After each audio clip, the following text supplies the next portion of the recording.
안녕하세요. 이번 시간에는 제가 종종 언급했던 베트남 개발자 러시 본격화라는 주제로 한번 얘기해 보도록 하겠습니다. 주로 영어로 소통하고요. 파키스탄 쪽 개발자들까지 요새 가세를 해서 전 세계적으로 파키스탄 또는 뭐 터키라든지, 그러니까 튀르키예라든지 아니면은 또 인도는 원래 워낙에 실리콘밸리화가 많이 돼서 유명하고 뭐 그런 식으로 많이 가더라고요. 그래서 이제 요새 확실히 되게 왜 그렇게 할까 이렇게 생각을 해보면 이렇게 보면 인건비가 이렇게 차이 난대요. 한국 3년 미만 경력자들이 4,300만 원 선이라면 베트남 같은 경우는 2에서 4년 차가 810만 원에서 1,800만 원 정도면은 고용을 할 수 있죠. 그러니까 거의 2배 차이가 나고 그렇다는 거죠. 물론 이제 이런 베트남 개발자랑 일하려면 영어로 소통을 해야 되니까 어느 정도 그 대표님이나 이런 분들이 다 영어가 가능하셔야 돼요. 그래서 베트남 개발자들 같은 경우는 국내 개발자를 대체할 수 있을까라는 이 기사를 한번 이렇게 링크를 제가 본문에 달아 드릴 테니까 한번 보시고 많이 참고를 해보셨으면 좋겠어요. 그래서 구글링을 해보면 이런 후기들이 좀 있더라고요. 그러니까 한국 분들이 베트남 개발자들을 채용한 이제 블로그 후기 같은 것들이 좀 있는데 좀 찾아보니까 대부분 후기가 좋아요. 후기가 좋고 그렇더라고. 근데 이제 그러면 이런 걸 어떻게 해야 우리가 극복을 할 수 있을까를 생각을 해볼 필요가 있거든요. 일단은 아키텍트로 성장을 해야 되는 게 제가 항상 강조하는 거예요. 가장 안전해요. 그러니까 미국 시장에서도 50대 이상인데 그 회사에서 있는 분들 보면 아키텍트적 역량을 잘 갖추신 분들이 많아요. 그래서 어떤 개발자로서의 역량도 역량이지만 일단 기술을 보고 분석하고 그게 이제 설계에 반영돼서 회사에서 좀 더 고도화될 수 있는 그런 시스템을 만드는데 특화된 개발자들이 오래 하시더라고요. 실리콘밸리에 계신 분들을 제가 관찰해 보면 50대 넘게 하시는 그런 분들을 우연히 봤는데 그런 부분을 많이 하시더라고요. 그래서 그런 부분이 좀 안전하다고 보고 있고요. 그럼 한국은 아키텍트가 필요 없냐라고 한다면 아니에요. 그러니까 없어서 못 뽑는 거지 한국에도 정말 그런 수요가 많습니다. 진짜 막 경력 10년, 20년 이렇게 30년 되더라도 그 포스가 넘치는 그런 개발자가 돼야만 해요. 근데 그 포스라는 거는 어느 한순간 갑자기 생기는 게 아니고 그냥 꾸준히 쌓아오다 보면 경험들이 많이 쌓이고 잘 되는 거거든. 근데 이 개발자는 다른 직업에 비해서 어떤 그 공부나 이런 것들이 상대방이 강제로 시켜서 하는 그런 스타일들이 아니고 개발자 스스로 그 문화를 만들고 찾아 나가야 되는 그런 좀 능동적인 면이 필요해요. 그래서 제가 팀러바 팀원들한테도 능동적인 면을 굉장히 강조를 하고 알아서 해 막 이렇게 많이 하거든요. 어떻게 보면 대충 하는 것 같아 보여도 그게 아니고 이 친구가 할 수 있는 건 할 때까지 기다려줘요. 저희 특징이 이 친구가 하기엔 좀 버겁다 싶으면 그때는 조금 풀어주고요. 하지만 기본적으로 이 친구가 처음부터 끝까지 다 할 수 있는 거라면 가능하면 터치하지 않고 과정을 같이 지켜보고 있어요. 그게 우리 교육의 특징이거든요. 그게 제일 좋고요. 그게 그 필요성을 명확하게 느껴서 본인 스스로 다 할 수 있는 거 하면은 부작용이 없어요. 근데 그걸 지켜보는 게 2년인 거죠. 근데 그래야 아키텍트로 성장하는 사람들을 만들기가 훨씬 유리해지고 정말 그 노력하는 사람들 만들기 쉬워지는 거죠. 우리가 35살까지 우리가 해오는 그 과정들이 우리 인생에 그대로 남는데요. 95% 정도가 35살까지 해온 인생의 스타일로 남는데요. 그러면 그 친구들이 35살이 되기 전에 팀노바에 와서 했던 많은 좋은 습관들, 그 노력했던 습관들이 남으면 충분히 아키텍트로 성장할 수 있다라고 보는 거예요. 그리고 나머지 뭐 그 나이가 넘으셨어도 그 5% 정도는 바꿀 수 있기 때문에 뭐 그 부분에서 알아서 하시면 될 것 같고, 그 다음에 두 번째는 저렴한 개발자가 되지 않는 거예요. 사실 대부분 그냥 2, 3년 차 수요가 가장 황금 수요예요. 그냥 사실 그냥 뭐 이것저것 개발시키기도 좋고 너무 초보도 아니라서 뭐 피곤하지도 않고 그런 거거든요. 지금 2배 차이가 나니까 사실 근데 사실 여러분들도 만약에 회사에 핵심 개발자를 뽑는데 베트남에 있다? 그리고 베트남 원격 개발자라고 한다면 좀 불안하지 않으세요? 나 같아도 그러거든. 오히려 그 회사 핵심 개발자들은 좀 비싸더라도 제대로 믿을 만한 사람 억대 연봉 주고 뽑는 게 훨씬 낫거든, 일반적으로. 아니면 지분을 주고 나중에 회사 잘 됐을 때 같이 부자 되거나 이런 케이스로 많이 뽑아요. 그러니까 CTO급이 된다거나 대체 불가능한 그런 개발자들이 되는 게 중요하다는 거죠. 그러니까 개발자는 그 필살기가 있어야 돼, 항상.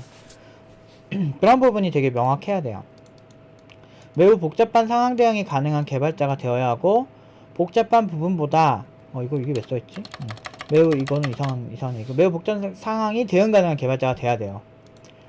그러니까 뭐 아키텍처가 되게 복잡하다든지, 아니면 이거는 누가 봐도 이렇게 하나만 봐선 안 되는 그런 정도의 이제 경지에 오른다든지 이런 게 좀 필요해요. 근데 그런 것들을 많은 분들이 그냥 먹고 살만하니까 간과하는 거죠. 근데 그러니까 개구리 냄비에 넣고 뜨거운 냄비에다 그냥 넣으면 튀어나가잖아요. 근데 찬물 때부터 서서히 가열하면서 이 개구리가 지금은 좀 뜨뜻해지나 보다 이렇게 생각하게 만들면 안 튀어나가잖아. 그런 것처럼 이게 사실은 똑같아. 그 불에서 그렇게 튀어나가는 것처럼 우리도 위기는 갑자기 팍 오지 않아요. 서서히 잠식당하는 거예요. 그래서 어느 순간 내가 개발자로 버티기 힘들다 이런 상황까지 가는 거예요. 상황이. 그런 경우가 진짜 비일비재해요. 제 아는 형도 그렇게 하시다가 IT 업계에 좀 학을 떼셔가지고 그만하시고 계시죠. 지금은 뭐 놀고 계세요. 근데 좀 안타깝죠. 그동안 IT 업계에서 열심히 하고 열정도 넘치던 사람인데 왜 그렇게 하실까? 근데 그 사람 인생을 내가 함부로 옆에서 할 수 있어요 라고 할 수는 없더라고. 그리고 내가 그 사람 도와줄 것도 아닌데, 내가 내 학생이면 차라리 할 수 있어 이 새끼야 이러면서 형인데 그러면 안 되지. 할 수 있어요 형 뭐 이렇게 하겠지. 근데 내 학생이 아니니까 내가 그 이상 선을 못 넘겠더라고. 내가 책임지는 사람들이 아니니까. 그래서 옆에서 뭐 그냥 뭐 아깝다 그런 생각만 하는 거지. 열심히 했는데. 근데 조금만 더 선회하고 조금만 그러니까 도와달라고 하면 난 도와줄 의향은 있어 항상. 나한테 도와달라고 해서 어떻게 내가 해온 거를 빌딩을 하면 내가 40대에도 뭐 잘 먹고 잘 살 수 있니? 그러면은 난 해줄 수 있는데, 먼저 손뻗지 않은 사람한테 먼저 이렇게 하는 거는 그냥 나대는 거밖에 안 되기 때문에 내가 안타깝더라고. 좀 그럴 때가 있어. 좀 안타까워서. 그 형도 경력이 10년이 넘었거든. 그러니까 경력 10년이 넘으면 사람들이 멋있게 막 개발자 돼 있을 것 같다 생각하는데, 오히려 10년 넘고 15년 사이 그 정도 되면 사람들이 더 초라해져요. 나이는 먹었지, 체력은 떨어지지. 근데 밑에서 후배들은 치고 올라오는데 내가 그 애들보다 내가 기술력이 되게 특별한 것 같진 않지. 막 그런 여러 가지 딜레마에 빠지게 될 수밖에 없어요. 근데 베트남 개발자가 러시가 오는 거야. 이제 베트남 개발자 끝나면 파키스탄에도 오고 이제 네팔에서도 오고 그러지 않을까? 이젠 인터넷이 되는 곳에서는 다 일을 같이 할 수 있는 시대가 되는 거야. 자, 그럼 뭐야? 영어 공부를 하셔야죠. 영어 공부를 딱 하셔가지고 영어를 기반으로 해서 여러분들도 해외로 나가는 거예요. 해외 수요를 가져오세요. 대신에 경쟁자들이 해외 도처에 깔려있기 때문에 글로벌한 경쟁이 되겠지. 근데 한국에서는 확실히 홈그라운드니까 커뮤니케이션이 훨씬 더 좋기 때문에 아까 말한 저렴한 개발자가 되지 않는 복잡한 상황에 대응할 수 있고, 그거에 대해서 설명할 수 있고, 그런 개발자들에 대한 수요가 크죠. 제가 옛날에 파키스탄 개발자랑 같이 일을 해본 적 있거든요.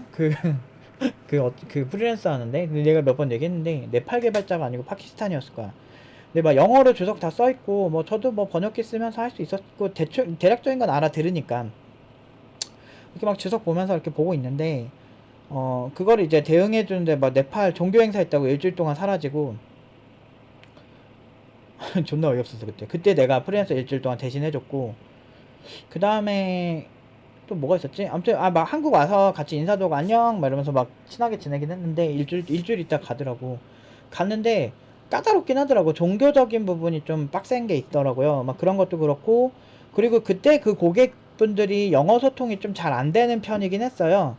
그래가지고 좀 그런 부분들. 그리고 이제 제일 빡센 게 뭐였냐면 안드로이드 프로젝트였는데, 안드로이드 그쪽에서 팔리는 삼성폰이랑 우리나라에서 팔리는 삼성폰이 좀 다른 거야. 그러니까 우리나라에서 막 전화 올 때 올리는 API랑 걔네 API랑 조금 차이가 있어요. 특히 LG API도 커스텀해야 LG도 좀 다르거든. 좀 달라요. 막상 실제로 해보면. 그래서 한국에서 한국 개발자가 대응을 해야 딱 잘 맞는 그런 상황이었던 거죠. 그런 부분이 좀 있었어요. 그래서 제가 그거 다 이거는 아마 파키스탄에서 못 고쳤을 것 같은데요. 여기 한국에서만 일어나는 현상인데 이거는? 이러면서 제가 고쳐준 경험이 있거든요. 그러니까 그런 부분들이 있기 때문에 좀 불편한 건 있는데, 그냥 보편적인 인터넷 서비스 정도 부분은 베트남 개발자들이 하고 나머지는 한국 개발자도 해도 되고, 그리고 이제 나중에 여러분들이 베트남 개발자들이랑 소통하면서 일할 때도 영어 공부를 하면 좋죠. 근데 전 개인적으로 회사 생활 할 거면 회사 생활 끝판왕인 실리콘밸리를 가자라는 주의예요. 그래서 영어 공부 해가지고 우리 모든 도전을 같이 해보자라는 주의가 더 크기 때문에, 여러분들 우리 조금 힘들더라도 같이 좀 빡세게 한번 해보자고요. 저도 그때 영어 강의 한 30번 봤는데 그거 보다가 이제 또 다른 게 급해져가지고 또 학생들 또 문제들이 좀 터져가지고 막 그거 하다가 좀 못하는데, 저도 다시 또 하려고요. 또 제가 열심히 하는 모습을 보여줘요. 학생들도 열심히 하니까. 그러다 요새 근데 일본 친구들이랑 소통하는 게 재밌어가지고 좀 일본어를 할까 좀 생각 중인데, 근데 이거 말고도 지금 개발하고 있는 것도 있고, 그리고 지금 교육하는 것도 있고, 막 이게 여러 가지가 있어가지고 좀 할 게 너무 많아서 좀 버겁긴 한데, 그래도 뭔가 하는 게 있다는 게 좋은 거고, 내가 능력이 있어서 나한테 의지하는 사람들이 있다는 게 행복한 것 같아요, 저는. 그게 진짜 행복인 것 같아요, 요즘은.